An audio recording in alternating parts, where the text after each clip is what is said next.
November 18 33 ആഴ്ചയിലെ ചൊവ്വാഴ്ച. ലൂക്ക 19 1 മുതൽ 10 വരെ വാക്യങ്ങൾ. ഒരു നാഷണൽ ലീഗ് ഫുട്ബോൾ മത്സരത്തിനിടെ TV ക്യാമറാമാൻമാർ മേൽക്കൂരകളിലെയും വാട്ടർ ടാങ്കുകളിലെയും സ്റ്റേഡിയത്തിന് ചുറ്റുമുള്ള മരങ്ങളിലെയും ആരാധകരെ സൂം ചെയ്യുന്ന തിരക്കിലായിരുന്നു. ഒരു ഷോട്ടിൽ പുറത്തെ മതിലിന് തൊട്ടുമുകളിലുള്ള ഒരു മരത്തിൽ ഉയരത്തിൽ നിന്ന് കളി കാണുന്ന ഒരു യുവാവിനെ കാണിച്ചു. മരത്തിലിരുന്ന ആ ഫാൻ നൂറ്റാണ്ടുകൾക്ക് മുമ്പ് യേശുവിനെ കാണാൻ മറ്റൊരു മരത്തിൽ കയറിയ മറ്റൊരു മനുഷ്യനെ ഓർമ്മിപ്പിക്കുന്നു. ഈ മരം കയറിയ രണ്ടുപേരും ഒരു പ്രധാന കാര്യം പറയുന്നു: ഇച്ഛാശക്തി ഉള്ളിടത്ത് അത് നേടാൻ ഒരു വഴിയുണ്ട്. ഇന്നത്തെ സുവിശേഷത്തിൽ നികുതി പിരിവുകാരനായ സക്കേവുസിൻ്റെ കഥ നാം കേൾക്കുന്നു. യേശു നടന്നു പോകുമ്പോൾ അവനെ കാണാൻ കഴിയുന്നത്ര ഉയരമുള്ളവനായിരുന്നില്ല അവൻ.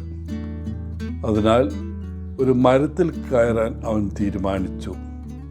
യേശുവിൻ്റെ അടുത്തെത്താൻ കഴിഞ്ഞില്ലെങ്കിലും ഈ വഴിയിലൂടെയെങ്കിലും അവന് യേശു കടന്നു പോകുന്നത് കാണാൻ കഴിയുമായിരുന്നു. എന്നാൽ സക്കേവുസിൻ്റെ ജീവിതത്തിലെ ഏറ്റവും വലിയൊരു അത്ഭുതം അന്ന് നടന്നു. മരത്തിലിരിക്കുന്ന സക്കേവുസിനെ യേശു കണ്ടു. അവനെ നോക്കി അവിടുന്ന് പറഞ്ഞു: സക്കേവുസ്, വേഗം ഇറങ്ങി വരൂ, ഇന്ന് ഞാൻ നിന്റെ വീട്ടിൽ താമസിക്കും. ഉടനെ സക്കേവുസ് മരത്തിൽ നിന്നിറങ്ങി സന്തോഷത്തോടെ യേശുവിനെ തൻ്റെ വീട്ടിലേക്ക് സ്വീകരിച്ചു.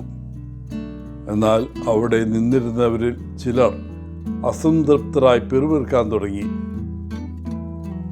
അവരുടെ കൗശലപരമായ വാക്കുകൾ കേട്ടിട്ട് സക്കായി ഭയപ്പെട്ടില്ല.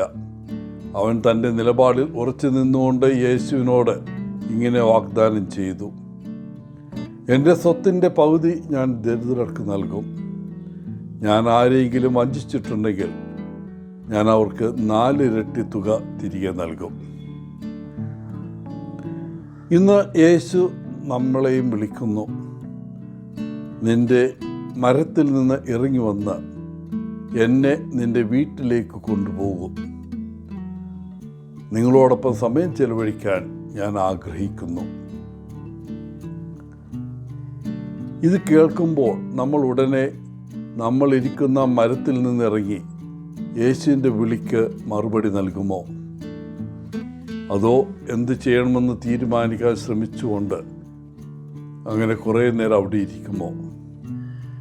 പ്രിയപ്പെട്ടവരെ, ഇന്ന് യേശു തന്നെ നമ്മുടെ വീട്ടിലേക്ക് ക്ഷണിക്കുകയാണ്. നമുക്കുള്ള ചോദ്യം ഇതാണ്: നാം അവനെ നമ്മുടെ ഹൃദയങ്ങളിലേക്ക് അനുവദിക്കുമോ? നമ്മുടെ വീട്ടിലേക്ക് കടന്നു വരാൻ ക്ഷണിക്കുമോ? അതോ അവൻ്റെ അഭ്യർത്ഥന നാം അവഗണിക്കുമോ? എല്ലാവർക്കും നല്ലൊരു ദിനം ആശംസിച്ചുകൊണ്ട് ഒത്തിരി സ്നേഹത്തോടെ പോളച്ചൻ, CSSR from Kerala.